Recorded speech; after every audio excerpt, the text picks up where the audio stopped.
say a few words. Not quiet.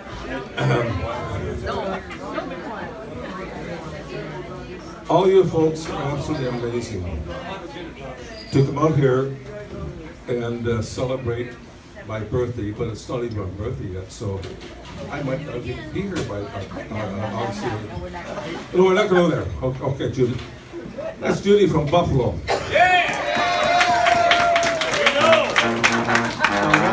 Why the hell would anybody from Buffalo come up here to celebrate my birthday? Because Judy loves me and I love her. Anyway, I want to thank all of you folks.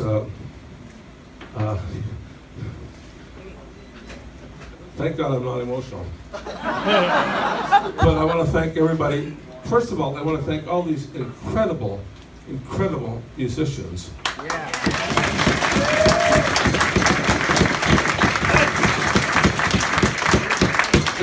They've all played for us many times in the past in our Caleb Lincoln Jazz Club. But I'm sure they must have had other things to do tonight. But they chose to come here at my son Mark's request to play for our jazz. They come from Toronto, Ottawa, London, Toronto, Scarberia, Barrie, and Waterloo, and you know, I feel I'm so blessed. Anyway, I just want to tell you how this whole thing started.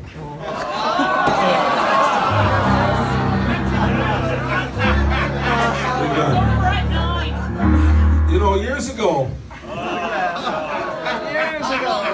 I was born on August the 8th, 1938. That's a long time ago, eh, Jerry? You were born before me. I know. Anyway, and one of the things that impressed me was the fact that I got here so soon to be 80, because my mother lied to me. I loved her dearly. But when I asked my mother, how did you do this, Mom? I said, for all the books I read and all this, the things I've studied, it used to take 9 months to make a baby. Well, I was born in 5 months. So that's why I'm here so soon. God bless you, Mom. My dad was a D-Day lander. He landed on the first wave of D-Day. He got through it 4 days. And he survived the whole damn thing for 4 years. Came back and had 3 more children. All my brothers and sisters have left because they have a curfew. Oh, Mary Lou's still here. Mary Lou still is in Kitchener.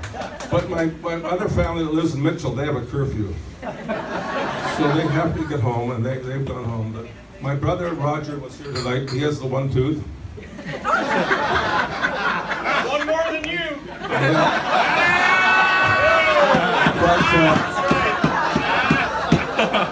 But my brother actually was born on the day my dad sailed from Halifax to Europe for D-Day 2, and my dad never saw him for 4 years. So that's right. Anyway, I just want to say, we all have had ups and downs, and I've had a little bit of stuff in my life that wasn't pleasant, as many of you know. But I've had a lot of things that are very pleasant. One of the things that was very pleasant recently, 20 years ago, 25 years ago, was when I walked into a bar on Highland Road called The Prime, because I was in between trying to figure out what my life was all about when my first wife, Joan, died. She was my high school sweetheart, Albert Dearly, knows that. And she died at 53, 26 years ago. So I walked in this bar, and I stood in the place, and Nancy Woolley, I think her name was at that time, came in. It was. What was she wearing? What was she wearing? Nothing. Remember that? Anyway, she came in, and she was the only person that I recognized in the bar, because I knew who she was, because I knew she was the idiotic person that stood up in the Lancaster Jazz Club for years, Jerry, in a blue jean jacket and went, I thought, who the hell is that lady? Anyway, she came in, and I was standing apparently at the bar where she used to stand, and she said, "You're in my place." And I said, "Well, excuse me," and I didn't recognize who she was. I said, "Well, I was there first." And she said, "Well, there's an asshole born every day." This is an absolutely true story. And thank God, after a few times on Thursday night, we'd meet there, and one night I said, "God, I haven't dated her for 30 years. So I'm going to offer her a ride home." So I drove the van back around. I said, "Nancy, would you like a ride home?" She said, "Sure." I drove 100 yards, and she said, "Thank you very much, I live here." I live in a condo. I had no idea where she lived. But as time went on, the next time I said, "I'll ask her early." So the next time I said, "Would you like a ride home before we go home?" She said, "Sure." And she said, "Would you like to come in for a coffee?" And I said, "Sure, I need another drink." I got the goddamn coffee. Anyway, a long story short, we spent many, many months listening to music and this jazz stuff and the stuff we've been doing here. If we didn't have music in our lives, I don't know what we would do.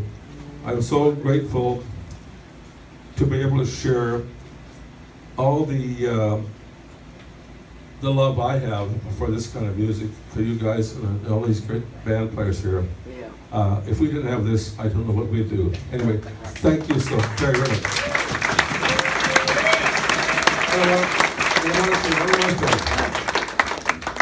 I want to thank my son, Mark. Bob. Who the hell is he? And Bob. Right here. You know, are you Bob? I want to thank my son Mark and Bob. When they grow up, they're going to be really, really smart people. Anyway, guys, thank you so much. I don't want to get too emotional. Thank you from my heart. It's the most amazing night I've ever had in my life. Thank you so much.